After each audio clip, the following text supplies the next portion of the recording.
And we will copy the link. Baruch Hashem.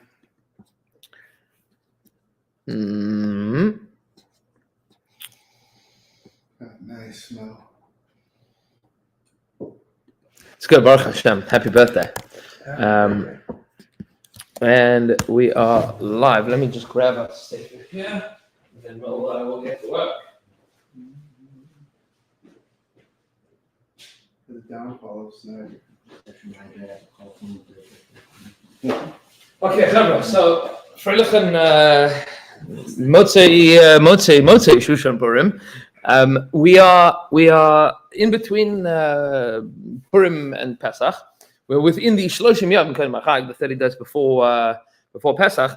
There's a lot of halachas to talk about within the world of the 30 days before Pesach. But in addition to that, we are between two auspicious periods of time in the calendar, that which the Gemara Megillah refers to as Bein Geula LeGeula, between redemption and redemption. That's where we're holding right now. The Gemara has a discussion in Maseches Megillah. What happens if you would have a leap year, a Jewish leap year? So you have Adar Rishon and Adar Sheni. So the Gemara asks the question: when should you have Purim? Should it be in the first Adar or the second Adar? So the Gemara gives two possibilities. Possibility number one is the first Adar. Why? Because the Adar Asamach L'Shvat, the Adar that's next to the month of Shvat, because that's how you do it every year. Every year comes Shvat and then comes Adar, which makes a certain amount of sense. That's the normative flow of the year, but also there's a deep relationship between Shvat and Adar in general. We spoke about that a few weeks ago with Rapinson when he was here. There is a relationship between the rejuvenation of the trees of the field that happens in Chodesh Shvat, and then the Geula that happens in the month of Adar. The relationship between Mordechai and Esther, both being related to things that grow. Meaning Mordechai is from Mordrar, from the spices that were in the Ketores, and Esther is Hadassah, from the Hadass, that is also from plant life. That's a connection to, but that's option number one, the Gemara says, or we should do it in Adar Sheni. Why? In order to connect Ben Geula LeGeula, to connect between the redemption of Purim and the redemption of Pesach, which to a certain extent is a little bit more difficult to understand. Meaning thematically it makes sense, but practically speaking, the final month of the year is Adar, and the first month of the year is Nisan. It would seem to be that Adar is the culmination of the year, right? Meaning it would make sense that it should follow from the culmination. The culmination of the year is Purim, right? Chodesh Adar, that's the culmination of the year. Pesach is the beginning of the year. That's Nisan. And yet, we paskin that you have the second Adar being the Adar that is primary in terms of when we celebrate Purim. And that the Gemara says is to connect Geula to Geula. There's a Geula that happens in Adar and there's a Geula that happens in Nisan. These two things need to be tied together. That's one theme. Then there's another theme, which in terms of that's practical halacha, there's a din that we have already from the days of Ezra. And that din that we have from Ezra is that the weeks in between, the weeks preceding Purim and subsequent to Purim, have a special Kriyas HaTorah. And this is what we refer to as the Arba Parshas, the 4 Parshas, which is Parshas Shkalim, and then Parshas Zachor, and then Parshas Parah, which is this coming Shabbos, and then Parshas HaChodesh, which will be the following Shabbos. And these 4 Parshas form a unit. This is already from the days of Ezra. This is part of Takanas Ezra, which is unique amongst the Parshas. And just a little bit of background to this, and this is important to know.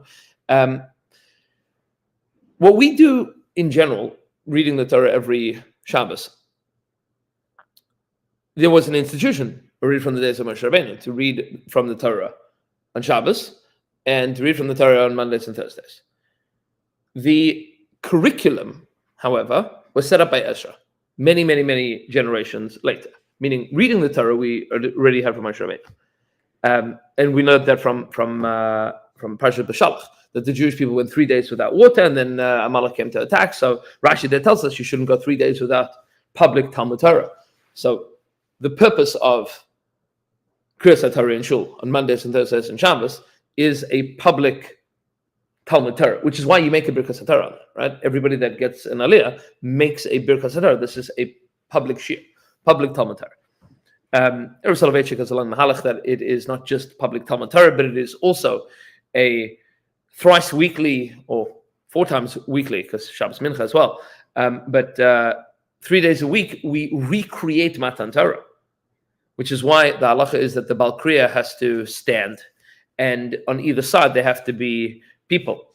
There has to be the job of the Gabbai on both sides is to play the role of Moshe and Aaron, Moshe and Yeshua. HaKadosh Baruch Hu is represented by the Bal Kriya, and that's why everybody's standing around the bima, because HaKadosh Baruch Hu says to Moshe Rabbeinu, "Va'ata pay amodi madi." You have to stand with me here. So it's a recreation of Matan Torah. That's why the Rav was makpid that during Kriyas Torah, everybody should, even if you're sitting, you shouldn't sit with your back to the Bal Kriya. You should turn around and face the Bal Kriya, because you are surrounding the mountain, so to speak. So with your back to the Bal Kriya would be antithetical to the purpose of this. You're not like listening to like an audio recording of something. It is a reenaction of Matan Torah. That notwithstanding, nevertheless, Ezra was masakin that we should have particular parshas read at particular times. Now, our minhag today is that we finish the Torah every year, right? We begin and end on Simchas Torah. That was not unanimous. That was the minhag in Bavel. In the days of the Gaonim, we're talking from the 400s and on, in Bavel, that was the custom. In Eretz Yisrael, around the same period of time, up until probably the 500s, 600s, 700s even, 600s, the minhag was not to finish the Torah every year, was to finish the Torah every 3 years. They had a different split up of the parashas. We have like 53-ish parashas. In Eretz Yisrael, they had 150 parashas. Meaning they took the same Torah and they divided up each parasha that we have, they would divide it up into thirds, more or less. And they would finish the Torah every 3 years. We have piyutim from the days of the Gaonim in Eretz Yisrael, like we're talking the 500s and the 600s in Eretz Yisrael. They found a bunch of these in the Karuk Geniza, of piyutim of Simchas Torah on Pesach, and piyutim of Simchas Torah on Shavuos, and piyutim of Simchas Torah on Sukkot, because they would always make sure to finish around one of the Yom Tovim, so that way they'd be able to celebrate. It just depended on how the year fell out, how many others there were, and how many weeks there were, and whether the Chodesh was Malay Achas, meaning how full the months were, and how many Shabbos there were in the calendar year, because depending on when your Rosh Hashanah is, would depend on. It depended on a bunch of different factors, but they would figure out to finish reading the Torah roughly every 3 years, and they would finish in accordance with one of the Shalosh Regalim. That was the minhag in Eretz Yisrael, which is fascinating on like a whole bunch of levels. However, there were certain takanas, there were certain institutions that the Ezra put in place that superseded all of them in Hagim. For example, Ezra instituted that before Rosh Hashanah, you should make sure to read from the Tochacha of Parshas Kisava, meaning the rebuke that happens in Sefer Dvarim. You have to read that before Rosh Hashanah.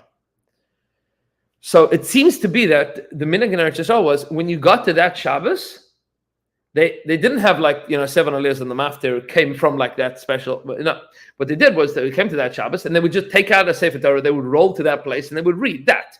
That was the 7 aliyahs that they would read on a Shabbos. Meaning not necessarily that they would take out 2 Sefer Torah and they would have Kriyas Torah and they would have a maftir, like what we do on Yom Tov, right? Like you get to whatever it is. Let's say you have Pesach falls out on a Shabbos. So you don't have the Shabbos laning and the Pesach laning. You have Pesach laning. You have 2 Sefer Torah, one that has the story, a piece of the story of Pesach. And then you have the maftir, it comes from a separate Sefer Torah. So they would have the Kriyas Torah of that day would come from that section of the Torah. Meaning they would pause wherever they were, they would take out a separate Sefer Torah, and then they would continue, which would also explain why sometimes it took longer, because it depended on which Shabbos things fell out on. So Ezra was masakin that they should read from Kisava just before Rosh Hashanah. He instituted that they should read from B'chukasa before Shavuos, and he instituted the Daled Parashas that before Purim, towards the beginning of Adar, we read Parashat Shkalim. That was to remind people that Rosh Chodesh Nisan was coming. What's important about Rosh Chodesh Nisan and Shkalim? That every year in the Beis Hamikdash they would institute the membership dues to the Beis Hamikdash. That was called Shkalim. The Rambam explains that it wasn't necessarily a half shekel. There's machlokes in the Rambam and the Ravid, but the Rambam holds that every year the actuaries of the Beis Hamikdash had to get together and figure out how much it would cost to run the Beis Hamikdash that year, what the price of livestock was, what the price of flour was, because the korbanos had to be mishel tzibur. You had to have all the korbanos came from the Jewish community. You didn't have this week's korban atamid. 7 days of korban atamid is sponsored by the Rosenberg family. You don't have such a thing in the Beis Hamikdash. You didn't have sponsorships for the korban atamid. It had to belong to the whole community, which meant that it had to come from communal funds. So they had to figure out, how much is it going to cost us to run the Beis Hamikdash this year? And then what they say, what? Budget meeting, 100%. And then they would have to figure out how many people there were that they could charge, and then they had to figure out how many people they could reasonably expect to pay. It's not always the same group of people, right? The Venn diagram doesn't always overlap perfectly. They had their deadbeats. Yeah, 100%, right? There were people that were not. Now, everybody was obligated to pay, which is why in the Beis Hamikdash they had. Well, so the half shekel, the Rambam points out that it wasn't necessarily a half shekel. It depended on the year. Right, I'm saying that was the amount, or was there also other? No, meaning the half shekel was replaced with the communal dues, right? Meaning every family was charged the same amount of money, Right. but it was evenly split amongst the Jewish people in Eretz Yisrael. Everybody paid the same. Everybody paid the same amount. It was a nominal fee. It was membership dues. But if you had like a sin, you brought a carbon that went. That came from you. No, that was your funds. That's not the communal. That was not communal funds. That came from the person. Okay. Right. By the person back to the person in the corner. Right. Pieces of it went to the corner. Yeah. But the korbanos of the tzibur had to belong to the tzibur. Meaning you're talking about the tamid shel shachar, the tamid shel ben arbaim, the two korbanos that were brought every single day with all of the menachos and all of the flour offerings and all of the oil and all of the wine libations. I mean, all the stuff that you had to bring. So no matter how much the personal that was separate. That was they had to figure out this group. Right. Meaning, and that was the bulk of what happened in the Beis Hamikdash on a day-to-day basis. Also, all of the musafim also had to. Meaning, every you open up the siddur of the machzor for every Shabbos, Rosh Chodesh, Rosh Hashanah, Yom Kippur, Pesach, Shavuos, Sukkot. There were korbanos that were brought, lots of korbanos, and those korbanos had to come from public funding, and they had to figure out, okay, so what's the tally, and how much is this going to cost us? And then when Jews would come to the Beis Hamikdash, they would. From Rosh Chodesh Nisan, they would bring their dues, and the Beis Hamikdash also had an additional, not just the pot of where you put your dues, but they also had dues in arrears, right? Meaning if you hadn't paid up last year, so they had the amount from last year, you had to pay up for last year, right? Yeah, many people had to pay up what they had missed in previous years. Sure they had a building fund. Yeah, right. So that was the Bedek HaBayis. Yeah, that was the third part. They had to have money for Bedek HaBayis, which was you could consecrate money to the Beis Hamikdash in addition to your dues, right? But there were dues, right? And there were probably pillar members, but the people that campaigns, dinner, 100%. So Beis Hamikdash dinner, right. Sure. So they had to figure out all of these things. That's Parsha Shkalim. That is Parsha Shkalim. That had to be at least 2 weeks in advance of Chodesh Nisan. At least 2 weeks. You had to give people to for the emails and WhatsApps to go out. Do any sources talk about like a year where there was like a shortfall? Yeah. So what we discussed on Shavas B'Tammuz was the day that Batla Tamid, that the Tamid stopped. They didn't have anything left. Wow. One of the tragedies of Shavas B'Tammuz is Batla Tamid. The first time in centuries, the korban atamid stopped. And that's because the communal fund. Either the communal funds or the siege or the famine, or there wasn't what to procure an animal. So they didn't have a korban. So that's Shkola. Then of course comes Parshas Zachar. Parshas Zachar we spoke about a lot in Shul in the last couple of weeks. Parshas Zachar is the commemoration of what Amalek did, and like the Sefer HaChinuch and the Ram Pasal Halacha, that is the charge to go to war, right? That's the charge to go to war against Amalek. Machlok is the Sefer HaChinuch paskins that women are not obligated in here in Parshas Zachar.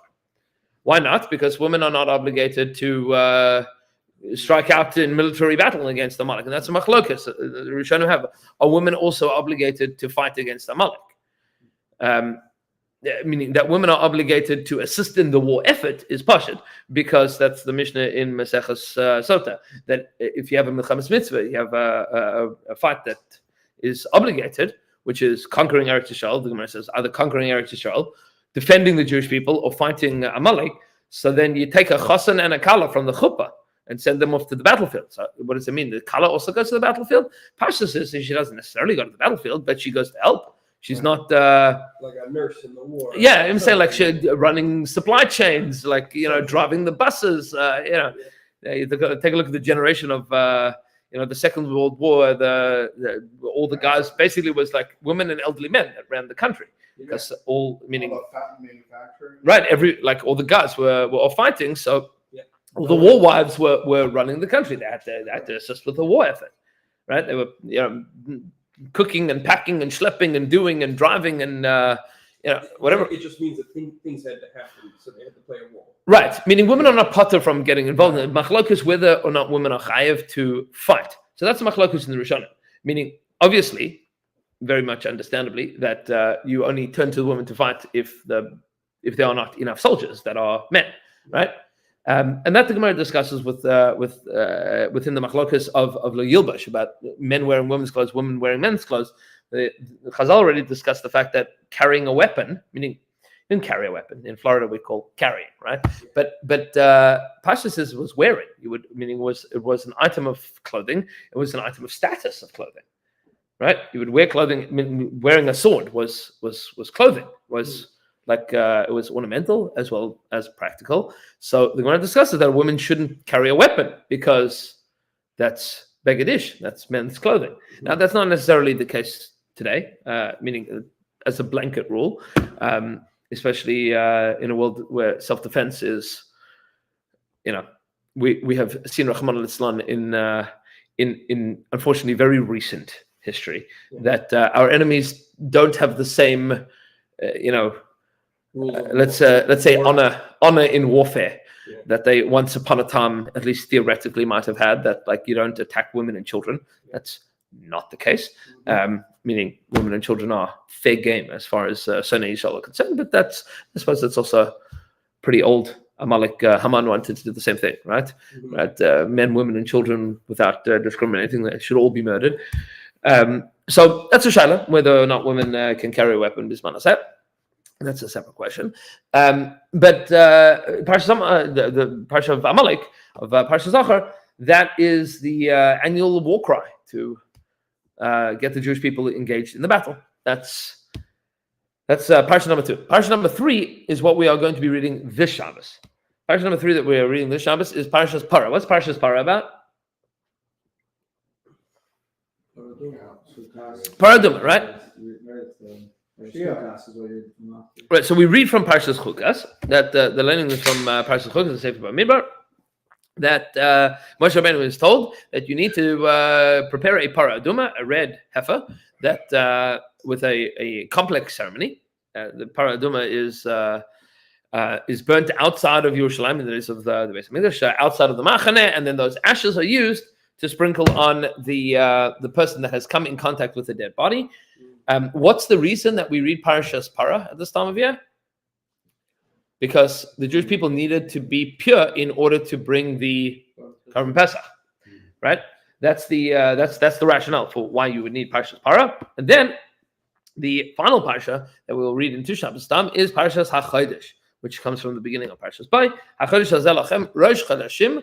The beginning of the Jewish calendar is in Nisan, and there is an obligation of counting in accordance with the Jewish calendar, right? Meaning we have to, our calendar is the Jewish calendar, and our calendar is based on both the solar year and the lunar year, right? Which are two cycles that do not correlate with each other naturally in the natural world, right? The solar cycle is 365 and a quarter-ish days, and the lunar cycle is 354 and a bit-ish days. Which means roughly a 10-day differential between these two things. And the chiyuv of the Torah is that you declare the new moon every Rosh Chodesh. that requires witnesses and requires Sanhedrin. We discussed this a few years ago when we were learning Hilchos Kiddush HaChodesh. And that is in tandem with the obligation of the Sanhedrin to create the Shnas Ha'ibur and Chodesh Ha'ibur, to create an extra month of Adar, depending on whether or not you were going to hit Pesach by springtime or before springtime. If it looked like it wasn't going to be springtime, they would add an extra Chodesh Adar, which means, practically speaking, that there were times that, and this is discussed by the Gemara Megillah, just coming back to what we said a little while ago, that it happens to be from time to time that, at least theoretically, you would have a situation that you would celebrate Purim twice in the same year. Because if the Sanhedrin decided at the end of Adar, we're going to make another Adar, so you're not Yotze with your first Adar. You haven't fulfilled the mitzvahs of Purim. You'd have to have another Chodesh Adar with another set of Megillah and Matanos Evyanim, Mishlach Manos, Mishteh. If there's going to be a holiday to repeat twice, I'm okay with it. I'm okay with it. It's you know what I'm saying. It's you know that if we're gonna Control C, Control V, any of the Yom Tovim. Yeah, Purim's a good one. Purim is a good one. That's if you want to give your wife a heart attack, tell her that we're repeating Pesach. But that's it's not going to go down well, right? Yeah, we got it wrong. Nachamol Pesach next month. It'll be like, well, you do you, right? But Purim, okay, Purim, that's not so bad. But theoretically speaking, you could have such a situation that Purim is repeated. It seems to be that all four of these parashas are for totally different reasons and totally distinct from each other. And yet, they form a unit called the Dalet Parashas. And in Shulchan Aruch, they are discussed as one unit. And in the Takana of Ezra, they are referenced as a singular unit. So, is there a relationship between these things? Is there a relationship between them? And the truth is, yes. And many of the tzaddikim can point out that there is a curriculum that we are following here. That there's something that we are gaining, that we are achieving, that we are trying to work on. And it relates to the different halak and the different aspects of the soul of the individual and the soul of the Jewish people. It relates to our avodah this time of year. And we'll say that just very, very briefly, at least the beginning of it, and then we'll get into the kishas a little bit about Parshas Parah. Levi Yitzchak Berditchev in Kedushas Levi discusses this.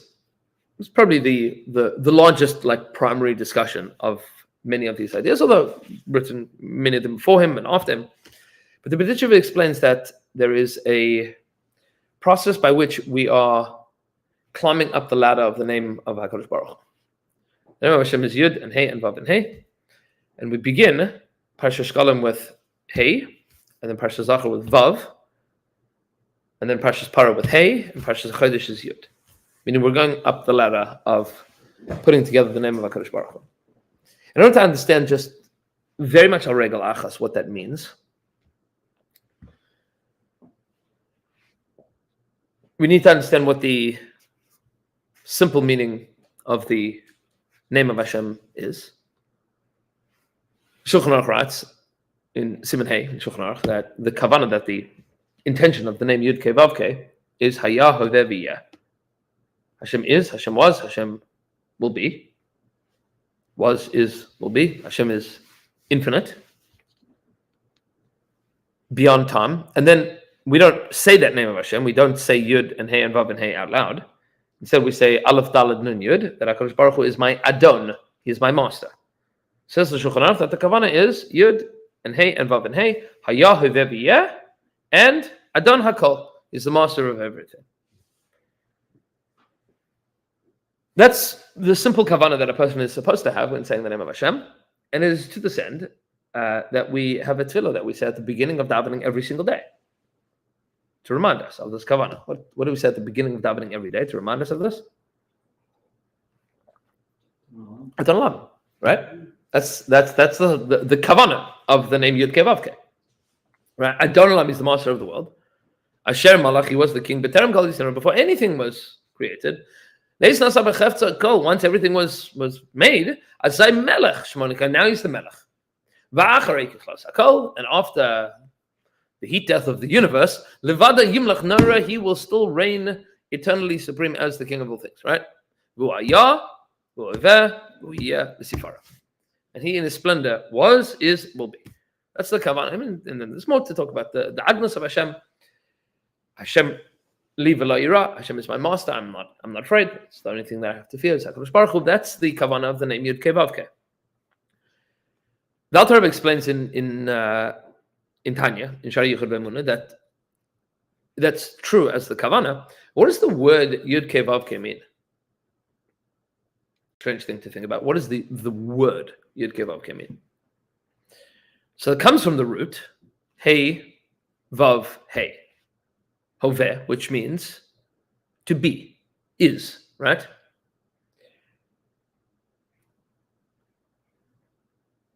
The word Hoveh is made into a imperative lihiot, or in the tense and the sense of making something be. How would I say I am making something be? So it's a strange word in Hebrew. We don't usually speak like that because you don't make things be. So the word in Hebrew would be mehaveh. I am making something be. Right? Liyot is to be. Lehavot would be to make something be.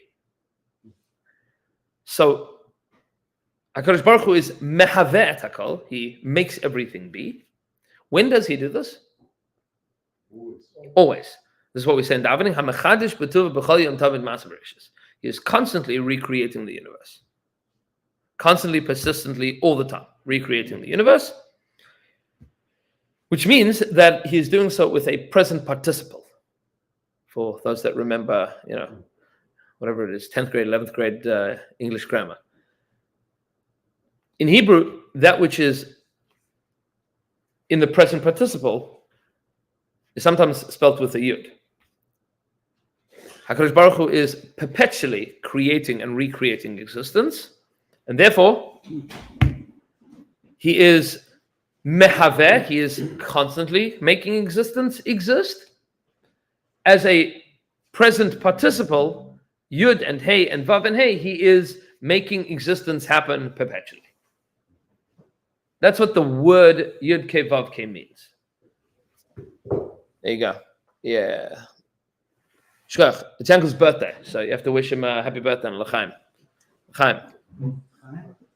I can find any excuse. There you go. That's what the name Yud Kei Vav Kei means. 16th birthday. Exactly. That's his second 16th birthday. Third, fourth, however many. Okay, so that's what the word means in Hebrew, Lashon Kodesh. That's what it means, and that's quite simply Amen. And that's what it means when we say that HaKadosh Baruch Hu is. I mean, not just that he is, but that he is and makes exist perpetually. And of course, if you open up the Shari Yichud B'Emunah of the Baal HaTanya, he discusses at great length what the mechanism, so to speak, by which HaKadosh Baruch Hu makes things exist is. In the question of the Baal Shem Tov, that pasuk says, "Navi la'olam Hashem dvarecha nitzav b'shamayim." Right? HaKadosh Baruch Hu, your word is perpetually in the heavens. Which word is perpetually in the heavens? Says the Baal Shem Tov, Yirakia, that there should be a firmament, meaning HaKadosh Baruch Hu speaks existence into existence, always. And were it to be that HaKadosh Baruch Hu ceases that speech of existence, then existence would cease to exist. And probably the best marshal to that is how thoughts only exist while you are thinking of them. Right? Meaning, if I were to ask everybody to imagine sitting on a beach on a beautiful summer day with birds in the sky and a tall glass with an ice cream sundae with a chocolate scoop and a vanilla scoop and a chocolate scoop and then a little umbrella on top and a cherry with some whipped cream and one of those twirly-whirly straws, right? You can imagine that in your mind, right? Get hungry. That's now you can't have flesh. It's right? You can imagine that, but the moment that you stop imagining it, it stops being. It only exists because you are giving it existence. And you can think about that, and you can consider it. And within your mind's eye, it is real. But it's only real while you are thinking about it. If you stop thinking about it, it doesn't exist in your mind's eye. That's, so to speak, existence to HaKadosh Baruch Hu. HaKadosh Baruch Hu is willing it into existence perpetually. And that's the kavanah of the name Yud and Hey and Vav and Hey. That's simply what it means. But the Mekavalim also explain that the name Yud Ke Vav Ke also describes the stages, the mechanism to a certain extent, by which HaKadosh Baruch Hu wills existence into existence. And this is in the world of Spheros. What we've discussed bits and pieces of this before. But practically speaking, we'll just say these things al regel achas, because it's good to have this as derech hakdama. That the name of HaKadosh Baruch Hu, Yud and Hey and Vav and Hey. Yud represents the kernel of thought, the idea, right? The information. That's called Yud, Chachma.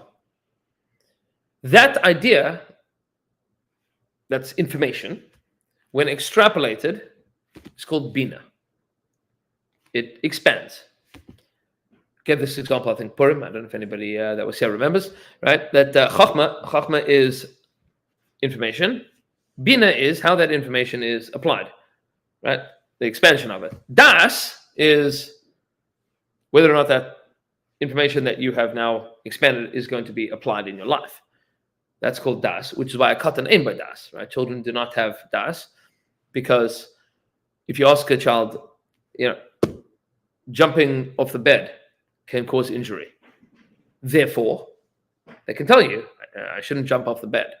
And then you say, are you going to jump off the bed? I'll say, yeah, I'll give it a shot, right? Because katan ein by das, right? That's what it means. Katan ein by das. The intellectual capacity is, at some point, is already developed, but the application is not. Yud is chachma, that's primordial knowledge, fact. Bina is what that means, right? How do we expand upon that? What's the application of that? Das will connect that into the world of emotions and activity, but that connection is somewhat tenuous. We'll discuss that if we have time, a little bit later. But once you have information, and once you've extrapolated that information, and you are attempting to apply that information, it is then applied through the spheres, which is emotional capacity of chesed, gvura, tiferes, netzach, chayid, yesod. That's emotions into actual activity. And then the end result is what's called malchus, which is the result. So I'll give you an example. How does this work? Yud and Hey and Vav and Hey. Let's say, for example, we have somebody that wants to, pick a business. Any business ideas? Think of a business idea. Random. It doesn't have to be something that you think is important. No. Landscaping. Right? So landscaping. So what's the chachma? The chachma is, I want Boker to be beautiful, right? I want it to be beautiful. Boker should be beautiful. Great. That's called chachma, right? That's that's even higher. That's ratzon. Chachma is all of the grounds need to be beautiful. I want it. That's even higher. That's called ratzon. That's in the world of Keser. That's what the Mekavalim explains, the kotzer shel yud, the little line at the top of the yud. That's the desire of HaKadosh Baruch Hu. Chachma is, it's a rule. All the grounds have to be beautiful. Bina is, we have to expand on this, that there needs to be excellent landscaping businesses. So let's make the landscaping business. The first thing is, okay, we now know that we're making a landscaping business. We have the idea, we have the rule. Landscaping it's got to look good. Therefore, there needs to be an excellent landscaping business. And now we're going to create it. How are we going to create it? First thing that you have to have is passion. This is already emotional. I mean, before was intellectual. Passion, that's called chesed. Passionate about this project. I'm very, very excited about it. To build, I want to make, I want to grow, I want to. That's called chesed. Because I'm so passionate about this, I'm thinking about all of the different things that like need to go into making this landscaping thing amazing. I'm gonna have the best landscape artists involved in this project, and I'm going to have the best technology, and then I'm gonna have the best trained teams, and I'm gonna get the best seeds for the best grass and the best quality lawnmowers. So you're passionate about this. But let's say that I'm excited about this. I'm also going to go into like research and development into sustainable grass. At that point in time, you might sit down with an investor who'll say to you like, relax, right? Like, I understand you want to make an excellent landscaping business. I think that might be a little bit more than what you can handle. Like, maybe you want to have the best landscaping business, but if you're also going to worry about the research and development of like the seeds that you're going to use to have your own, hybrid forms of grass, and you are also going to like reinvent the lawnmower, and you're also going to rewrite immigration law to like get the most high-tech people from all around, right? Like, I don't know if this business is going to go so well. That's called gvura. Chesed is all of the things that you're passionate about the project. Gvura is all the things that you need to hold back. Now, if you only have chesed, so you're done. You'll never get started. You have people like this in the world that are just like great idea people. No limits to that. And when you give them limits, they get very angry with you. Don't tell me what I can't do. Don't you rain on my parade. Don't hold back my dreams. Yeah, I mean, yes, that's true. But also, if you don't have limits, then you have infinite chesed. Nothing is meaningful. Everything's a disaster. So you need to have limits. That's called gvura. Now, you can also go overboard with the gvura. The job of people, there's a specific class of people. I don't want to be to insult anybody, but there's a specific class of people whose job it is to be balei gvura. They are called lawyers, right? Correct? 100%. Meaning, if you sit down with a lawyer before you like have an opportunity to develop your idea, you're dead, right? Because he'll be like, you'll say, I want to start a landscaping business. And he'll tell you, these are all the things that you will have to deal with in starting the landscaping business. You shouldn't do it. Right? These are all, meaning, let me explain to you why I want to start a landscaping business. No, you don't. Right? Done. Right? Meaning, that's called gvura. Too much gvura, you have no chesed, you have no project, you have nothing. Your business is dead. Which means that you need to have both of these, and then you need to merge and marry and blend those two emotions. That's called tiferes, which is the harmonious union between the extroverted passion and the resilience, grounding, limitation. That creates a certain harmony. It creates a certain beauty that gives you direction, that gives you focus of this is what we are doing, this is what we're not doing. You need both of those things in order to create that harmonious union called chesed, called tiferes. That's the unity of those two ideas. Once you have this is my direction, this is what I'm doing. Well, then the next thing to do is to understand what are you up against and how do you overcome that?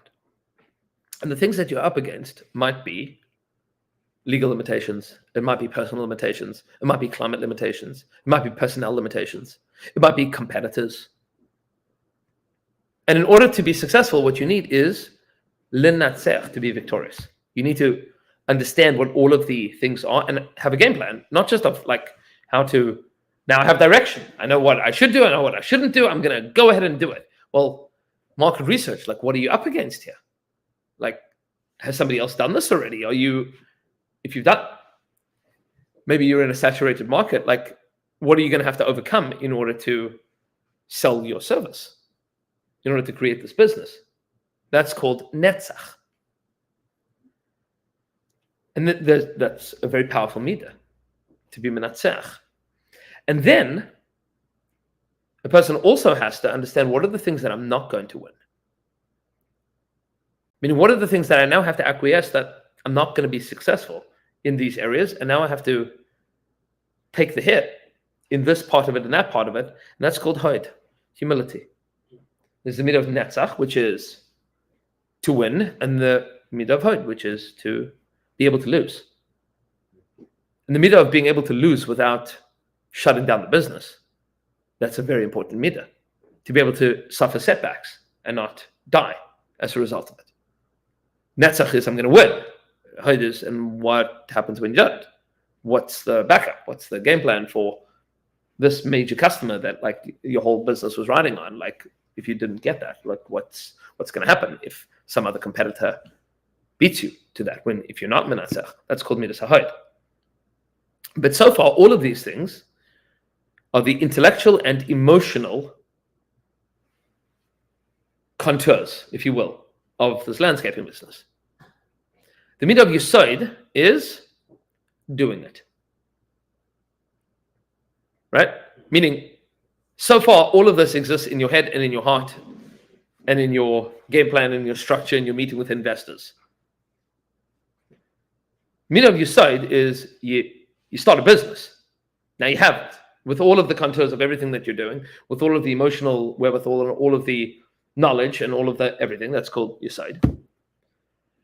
Malchus is bokeh beautiful? Right? Meaning, did you achieve? Meaning, did the thing that you do and are doing, is it achieving the goal that you set up for yourself?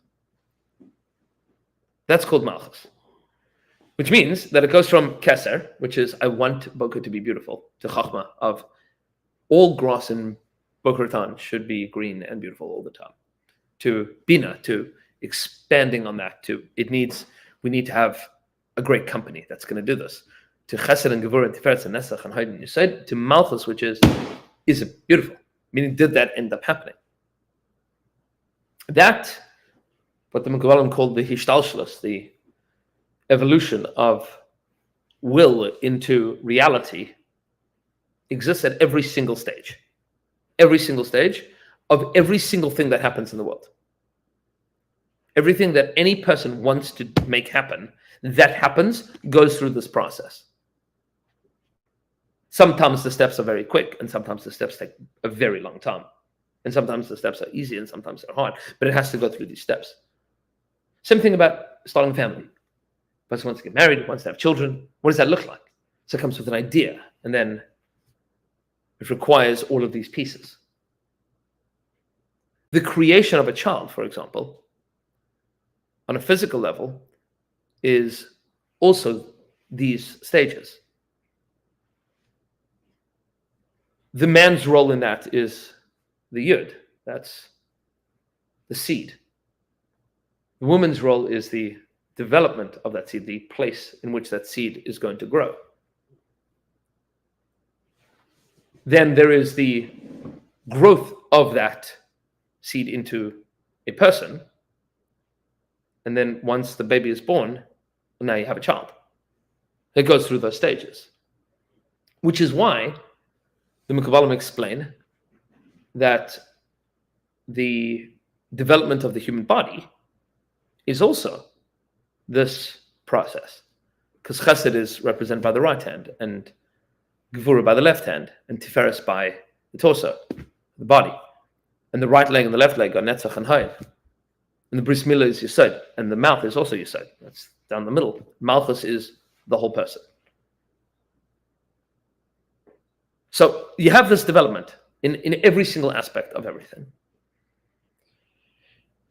And sometimes there are areas that need work in those areas, and sometimes there are areas that need work in the connection between those areas. Meaning sometimes things go wrong because the relationship between the idea and the emotional application of that is stunted. And people have a hard time with being able to take the idea and apply that emotionally. For example, sometimes you have somebody that what the psychologists refer to as pre-contemplation. You have somebody that's been struggling with a particular addiction, it's a horror, bad habit, whatever the case may be. The people have been telling them for years and years and years, you should really work on this, you should really work on this. And they've been thinking, I should really work on it. They have the idea. They know what it needs to be, meaning the thought of like, I need to, stop being, a drug addict. I know that. I know that I need to stop being a drug addict. Good. I should not be a drug addict. Application. I should really get myself to a program that's going to deal with this issue. The person could sit in that stage for like 25 years until it gets to like chesed, gevura, tiferes, netzach, chayt, yisod, like doing something. And sometimes a person could have all of the emotional wherewithal and then not be able to get from the side of doing something to like malchus, making it happen. Like I'm doing things, and you ever had this conversation? Yeah, with kids. This is I have this conversation with my children all the time. When I say, okay, now that you finished playing the game, you need to clean it up. And then 10 minutes later, you come back and the kids are not there anymore, and the room is still a mess, right? And you say to your kids, what happened? And they'll all say, well, I put back this, and I put back that, and I put back that, and we all did things. Yeah, but it's still there. Like there's still a mess. That the malchus of the room not having the game on the floor has not occurred. Meaning your side happened, but malchus did not. You did activities, but it didn't result in anything. There's nothing there. So what are you doing? There's a gap there. And so the B'ditchev explains that in our work up to Pesach, there are stages. That starts first and foremost with, we're going to go backwards. We start with Malchus. That thing called Malchus is Parsha Shkalim. Physically building the world that HaKadosh Baruch Hu wants us to build. Right? That's the avodah. The avodah of Shkalim, of give money to the Beis Hamikdash. It's a thing that you have to do. It's all in the world of Malchus, an activity, fundamental obligation.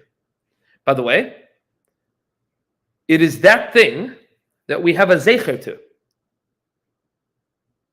Meaning, in the days of the Beis Hamikdash, they actually did this. In Galus today, we don't have a zecher to like destroying Amalek. So like we pretend like to destroy Amalek. We have a remembrance of it, but the zecher, we have a zecher l'machatzis hashekel. We don't have a zecher to Parah Aduma, we don't have a zecher to Kiddush HaChodesh. We have a zecher to machatzis hashekels. You need to actually do something. There's an activity that a person needs to do. We commemorate by doing something. That's malchus. You have to have a thing that is, meaning, there's an empty jar on the table and then there's money in it. Now something has changed in the world physically. That's in the world of real. Parshas Zachar is one step above that. That's the Vav of Yud Kei Vav Kei. That exists in the world of the emotions. Chesed and Gevura and Tiferes and Netzach and Hayden. He said because the job of Chris Hatar for Parshas Amalek, for Parshas Zachar, is to develop the emotional wherewithal to go to war. It's to know, like, what is this project that HaKadosh Baruch Hu wants to have in the world? That's the purpose of Parshas Zachar, right? Like, you're supposed to feel something. That's what the Rambam passes. You're supposed to feel something at the end of Parshas Zachar. Then in Parshas Shkalim, you must do something. Then in Parshas Zachar, you need to feel something. Which takes us to Parshas Parah. Parshas Parah is the hay that's above that, which is beyond our emotional reality. It is beyond the 7 points of this world, the 7 days of the week, and the 7 primary directions of a human being, or the 7 primary directions of a human being. So there's 6 primary directions, 4 compass points, up and down, and the person in the center. Right? That's why the Magen David is called the Magen David. Probably had nothing to do with David HaMelech, arguably. David HaMelech's shield, Chazal say, had a menorah on it with 7 branches. But meaning, because the Magen David is a 6-pointed star, and David is the middle. Right? That's Malchus. David is Malchus. So Avram is Chesed, Yitzchak is Gvura, and Yaakov is Tiferes. Moshe is Netzach, Aaron is Hod, Yosef is Yesod, David is Malchus. So that's the Magen David. David is the 7th aspect of it. So that's the 7 days of the week, the natural world as we know it. 8 is already beyond that, right? That's the Hanukkah that's beyond the natural order. And that is already in the world above the real and the emotional, that is into the intellectual. Very hard to bring that piece that is intellectual into our world as it is. Because what the Parah Aduma is attempting to do, and we'll say this just very, very briefly, what the Parah Aduma is attempting to do is to, the way that some of the Sfarim explain this, is to purify us from the fight against Amalek. Meaning, when a person gets involved in fighting evil, in developing the emotional capacity to do that which is right and fight against that which is wrong, so in that process, there is a certain diminishing of personal purity. There is an encounter with devastation, with death, with things falling apart. When one encounters evil. And that is, I suppose we'll probably talk about this more next week. That's called Tumah. Ritual impurity, what we refer to as Tumah, is a very difficult thing for us to define.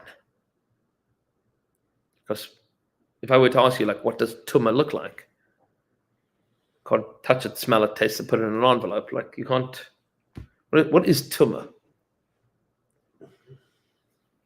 And what effect does Tumah have? So there's a number of long Torahs at the Beis Yaakov, the Ishbitz Sfarim in general, but the Beis Yaakov, the Shadi Sharm, expounding on the Zayd of the Me'ah Shilach.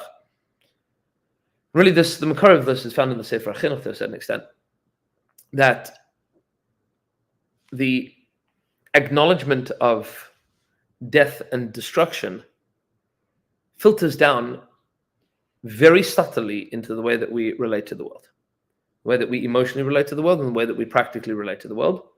So with a certain sadness. One encounters the possibility of things falling apart. That creates a certain emotional and cognitive, almost vulnerability. And somehow or another, the Parah Aduma changes that. And that's a chayk, how exactly that operates. And there's pieces of that chayk that the Sfarim speak about and pieces that not. But the purpose of Parshas Parah is the purification of our state of mind. Is to know that even death can be conquered. Because when you deal with the world as it is, which is Parsha Shkalim to Parsha Zachar, dealing with the world as it is, that's very, very hard. It's very hard because things go wrong. And things go wrong irreparably. How do you fix things that are irreparably wrong? And all of a sudden, Parshas Parah comes around and says, no, it's possible to purify even the taint of death. That is redeemable. You can change that. How? Chayk. You're not going to understand that. But it's possible. And you need to know that it's possible. That redemptive aspect of the universe is true. And it's not easy to see, and it's not easy to feel, but it is possible. Because the opposite is much easier to see. That things go wrong, yes.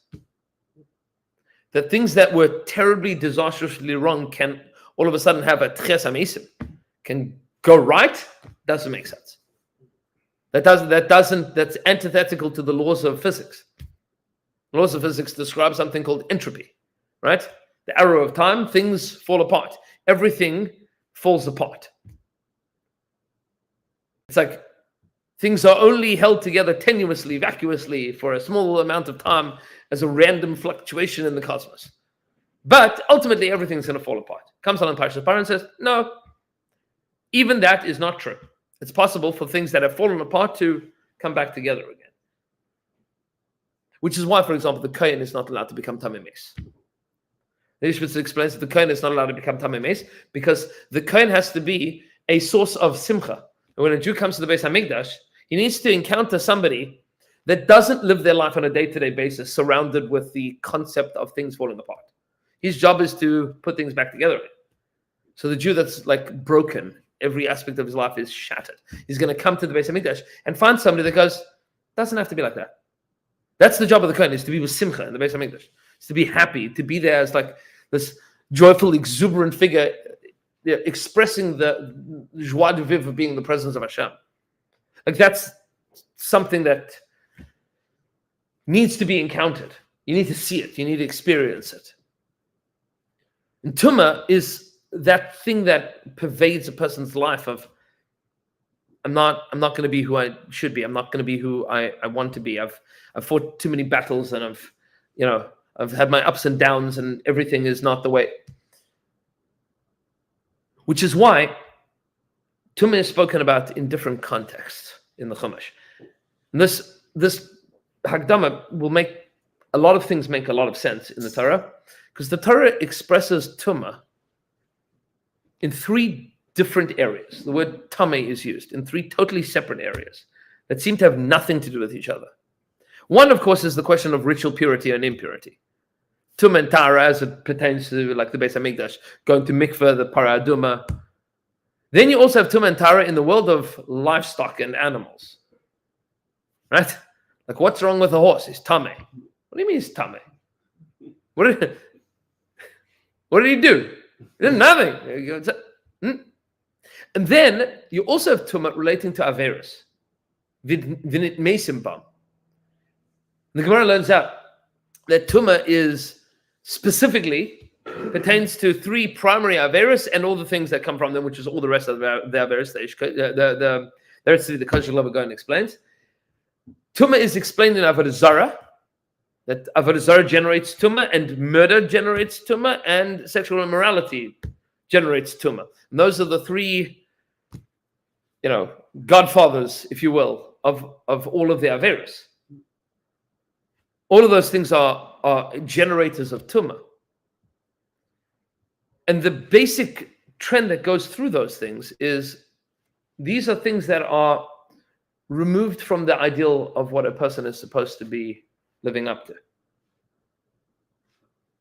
And there's a lot to say about each of those pieces, but encountering any of those things, encountering sin and encountering death and encountering failure and encountering inaccessibility, which is what an animal that you cannot eat is. Meaning that's, you had a wall. The Balatanya explains that Asur literally means, you say in the morning, Matir Asurim. What does Matir Asurim mean? You freeze those that are captive, that are tied. Asur means something that is outside of your usage, you can never use.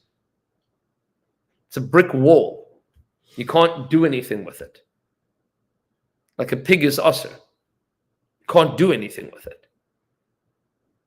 Right? Like there's no way of bringing that into Avodas Hashem. A horse is not able to be brought into Avodas Hashem. Can't do it. It's asur. And when you encounter these things, and you encounter limitations, and you encounter failures, you encounter flaws, you encounter death, all of those things make a person feel less. That's called Tumah. And that's what happens in the process of fighting against all of the challenges of the world, all of the Amaleks of the world. So we did something. We did something. It's called Pasha Shkala. Then we fought against all the things we need to fight against, to destroy the things, to develop the emotional capacity to do that. And that's a very challenging thing to do. And the net result of that, the ramification of that, is that sometimes what we come out with is a feeling of, I'm now broken. The avodah of Parashas Parah, this Shabbos, my dear friends, is the redemptiveness of our intellectual capacity. To know that even at the end of the war, that things can be not just as good as they were before, but even better. That we don't come out from the war with PTSD. You can come out from the war with total rejuvenation. And that's something which is mysterious. That's a chayk. That's above our emotional capacity to process. It exists only in theory, intellectually. But it's also true. It's also very real. And how that filters into the rest of us, it's in the world of chayk. But to know, to ascertain and inculcate that into our intellectual milieu, that it is possible to not come out of the fight broken, that's called Parshas Parah. That's the redemptiveness of Parshas Parah, which is into the world of machshava, that world of bina, the world of the application of the wisdom of Hashem, is that the world could be amazing, which is the hey of the first hey of Yud and hey and Vav and hey. I'll just give you a few ramazim that will tie that together. That hey, which is in the mashal of the development of a human being, is the womb. So bina is called ima in Kabbalah. The chachma is called Abba, bina is called ima. The idea and then the development of that idea. It is also that world of bina, the Navi already explains, is the world of tshuva. Pasuk says, "Ulevavo yavin," his heart will understand, v'shav, and he will do tshuva, v'raf alai, and he will be healed. That place of tshuva and healing is called bina. That's in the motherly womb of HaKadosh Baruch Hu, so to speak, in the untainted picture of what the world and you and life could be. It's also referred to as the world of Yovel, the Jubilee year, every 50 years where things return to the way that they should be. The slaves go free and the land goes back to its original owners. It's also the world of Yom Kippur. It's the world of Tshuva, the world of Bina. It's also, to a certain extent, the world of Hanukkah, which is 8 days, returning back to that place of HaKadosh Baruch Hu's infinite mercy, where He looks after us. That's why on Hanukkah you say, B'nai Bina Yimei Shmona. Goes into that world of creating that beautiful picture of what the world could and should and might be. That's what Parshas Parah is supposed to be working on. Next week, maybe we'll talk about Parshas Chodesh. Have a wonderful evening.